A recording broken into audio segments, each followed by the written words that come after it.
Сәлем достар, менің каналыма қош келдіңіздер. Бүгін сіздермен чебуреки жасайтын боламыз. Ал жасауды бастайық. Ең алдымен ыдысымызға су құямыз, оның үстіне 1 чай қасық тұз қосамыз. Тұзымыз ерігенше жақсылап араластырамыз және де осының үстіне 3 ас қасық сұйық май қосып, барлығын біркелкі етіп араластырамыз. Енді оның үстіне ұнымызды қосып, қамырымызды илейміз. Су қайнаған су болу қажет. Ыстық емес, бөлме температурасында суыған жылы суды қосамыз.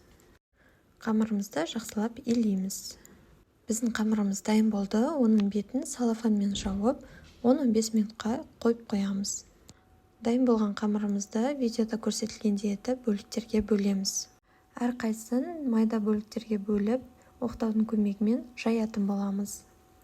Чебурекидің салмасына картопты қосатын боламын. Картопты мен алдын ала қайнатып, пюре ретінде езіп, және де дәміне қарай тұз, қара бұрыш, қызыл бұрыш қосып қойған болатынмын. Сіздер салмасына өздеріңізге ұнайтын картоп немесе фаршты қоссаңыздар болады, немесе жұмыртқамен жусайды қосып та қорсаңыздар болады.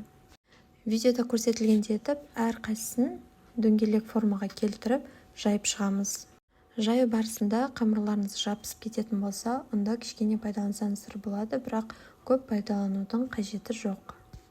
Бөлінген бөліктердің барлығын оқтаудың көмегімен жайып шығамыз және де әрқайсына салмасын салып, видеода көрсетілгендей етіп, чебурекидің формасын келтіретін боламыз. Салмасын салып болғаннан кейін видеода көрсетілгендей етіп ораймыз және де вилканың көмегімен шет-шеттерін басып шығамыз.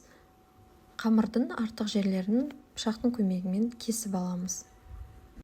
Дәл осылай барлық чебурекилерді жасап шығамыз. Осы рецепт бойынша чебуреки жасап көріңіздер, барлықтарыңызға ұнайды деген ойдамын. Және де рецепт бойынша сұрақтарыңыз болса, комментарияға жаза кетсеңіздер болады. Алдағы уақытта менің каналымда басқа да көптеген рецепттермен бөлісетін боламын. Менің каналымды жоғалтып алмас үшін менің каналыма тіркеліп кетуді ұмытпай, және де осы рецепт сіздерге ұнаған болса, осы видео астына комментарий жазып, және де лүпіл басып кетуді сұраймын. Барлық чебурекилерді дайындап болғаннан кейін қызып тұрған майға 2 бетін аударып пісіріп алатын боламыз. Егер сіздердің чебуреки пісіретін ыдыстарыңыздың асты жұқа болса, ол бір беті күйіп кетуі мүмкін. Күйіп кетпес үшін міндетті түрде 2 бетін тез-тезден аударып отырып пісіреміз, сол кезде күймейді. Осы рецепт бойынша чебурекиді жасап көріңіздер, ас болсын.